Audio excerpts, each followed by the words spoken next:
terima kasih Muzi. Saya nak recapture balik yang kata KPI untuk kementerian tadi dia ada sebut dia bersifat kualitatif. Jadi kalau kualitatif tu nak ukur lagu mana tu? Kualitatif ni dia deskriptif, dia kena quantify dari segi apa dia punya tu, itu namanya ukuran. Kalau takat kualitatif, apa yang kriteria yang digunakan itu. Sekadar recapture back on the KPI punya issue. Sekali boleh? Sekali ya? Okey. Saya rasa mungkin Menteri lebih tahu mengenai strategic plan. Ada satu tajuk kecil nama dia Monitoring and Evaluating the Strategic Plan. Semua ada kat situ. Ada, boleh dinilai. Soalan saya tadi mengenai apa tadi dilakukan pengambilan rekrutmen. Soalan saya, kenapa sehingga hari ini di Malaysia selain daripada Intan, saya daripada Intan, tidak ada satu pusat pengajian khusus maksud saya untuk hubungan luar. Dia ada tetapi di bawah-bawah mungkin fakulti sains politik, mungkin fakulti kemanusiaan dan sebagainya. Tidak ada satu macam kita panggil, mungkin kalau di tempat lain ada Foreign Relations School, Foreign Service School di Georgetown. Kalau di American University ada International Service. Kalau di banyak. Tapi kenapa sehingga hari ini, adakah ini tidak menggambarkan bahawa Malaysia ini penting? Kerana bagi saya dia berbeza sekiranya di peringkat undergraduate sudah dikenalkan pengurusannya di dalam hubungan luar. Berbeza dengan kalau bagi saya di Intan itu bagus tapi sebagai tambahan. Jadi mohon penjelasan. Terima kasih Tuan Pengerusi.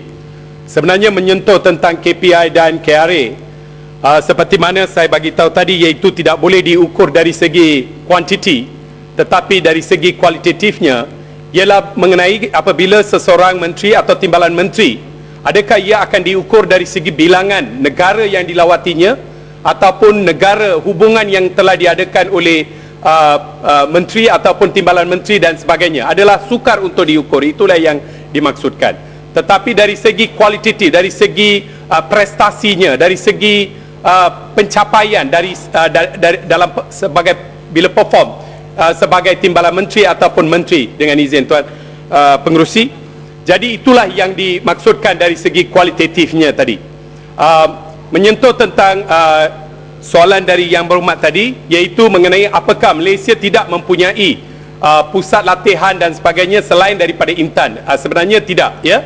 Malaysia ni memang kita, terutamanya Kementerian Luar Negeri, kita mempunyai pusat latihan Kementerian Luar Negeri sendiri, iaitu dipanggil sebagai IDFR. Begitu ramai yang telah melalui latihan-latihan yang dianjurkan oleh IDFR, Tuan Pengerusi. Jadi menyentuh tentang dari segi hasil daripada aktiviti tersebut, ini Kementerian Luar Timbalan Menteri minta sedikit saja input daripada tu. Apa yang kita maksudkan, saya sendiri pun dah jalani latihan di situ, IDFR ni. Kalau ada atau tidak cadangan supaya dipertingkatkan IDFR ni ke peringkat universiti. Itu maksud dia. Terima kasih Tuan Pengerusi. Sebenarnya memang ada hasrat untuk menawarkan kursus-kursus. Even setakat ini pun begitu banyak kursus yang ditawarkan. Nanti saya akan explain sebab ada pertanyaan mengenai IDFR dan sebagainya. Tuan Pengerusi, hasil daripada aktiviti rekrutmen ataupun mengambil pekerja di dalam Kementerian Luar Negeri, ya, memang Kementerian Luar Negeri mempunyai pegawai-pegawai yang dari Sabah yang berikut, seperti berikut, iaitu pegawai grade 41 hingga 54. Sedia ada ialah 14. Pengambilan terbaru iaitu sehingga November 2009 adalah 9. Berarti ada lebih kurang 23 pegawai. Usaha-usaha melalui program ini akan dipergiatkan lagi dari tahun ke tahun dan dari tempat yang bersesuaian bagi menarik lebih ramai pegawai-pegawai muda yang berkelayakan daripada semua kaum dan negeri di Malaysia. Dengan ini, dalam masa terdekat ini, harapan untuk kita mempunyai ketua-ketua perwakilan di peringkat duta besar, pesuruhjaya tinggi, konsul jeneral dari kedua-dua buah negeri Sabah dan Sarawak akan dapat dicapai. Menteri, sikit saya boleh? Ya. Sikit. Saya bukan tak yakin dengan penjelasan tu, tapi saya difahamkan semasa mesyuarat ASEAN yang terkini pun kita hanya dapat menghantar KSU dan DG ASEAN. Jadi katakanlah kalau dua orang ni kata mesyuarat tu serentak, siapa yang nak ambil minit, nak ambil notes of conversation? Sebab tadi menteri mengandaikan kita akan ambil, kita akan hantar. Ini kita tak ada duit ni. Ada duit ke untuk tujuan macam tu? Nah, ni saya tanya, ini sebab saya difahamkan sekarang ni memang cut bajet teruk sangat. Terima kasih. Terima kasih Yang Berhormat. Terima kasih. Ya. Satu cadangan, pengalaman saya dengan pegawai-pegawai perkhidmatan luar ni, ada atau tidak cadangan supaya pegawai-pegawai perkhidmatan luar ni cari mereka yang mempunyai kepelbagaian bahasa. Sebab ada pegawai-pegawai kita yang kata terlibat dengan negara-negara seperti negara Arab lah contoh. Ada antara mereka, macam saya pergi di Mesir, dia tak boleh cakap Arab. Jadi bagaimana mereka berinteraksi dengan mereka di sana? Ada atau tidak insentif pegawai-pegawai ini belajar lanjut, contohnya seperti di IDFR ni, supaya diadakan kursus-kursus tertentu. Kedua, ada tak insentif kalau mereka mempunyai kemahiran dalam bahasa lain, mereka diberikan penambahan dari segi allowance ke dan lain-lain? Tuan Pengerusi, terima kasih kepada soalan-soalan yang dibangkitkan yang ke arah membantu Kementerian Luar Negeri.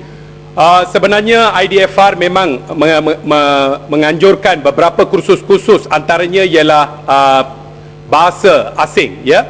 Di mana kalau kita lihat begitu ramai yang menjadi diplomat kat luar negara mempunyai kepakaran, iaitu boleh berbahasa lebih daripada bahasa Inggeris dan bahasa Melayu sebenarnya, Tuan Yang di-Pertua.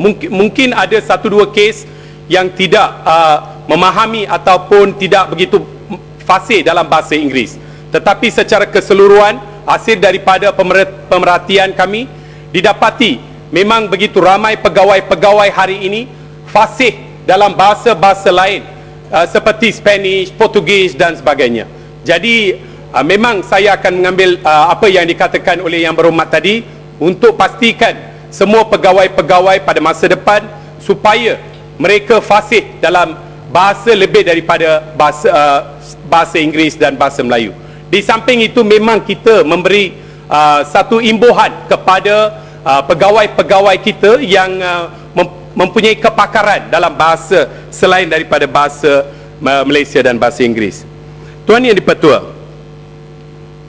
mengenai program Malaysian Kitchen, bagi tujuan penambahbaikan program Malaysian Kitchen ini, pihak EPU telah merancang semula aktiviti-aktiviti di bawah program ini.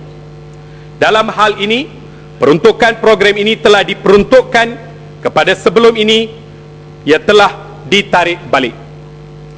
Peruntukan tersebut disalurkan kepada EPU dan MITI bagi tujuan mempromosikan aktiviti perdagangan produk makanan, ya, terutamanya produk buatan makanan dan produk halal, di samping aktiviti promosi lain, Tuan Pengerusi.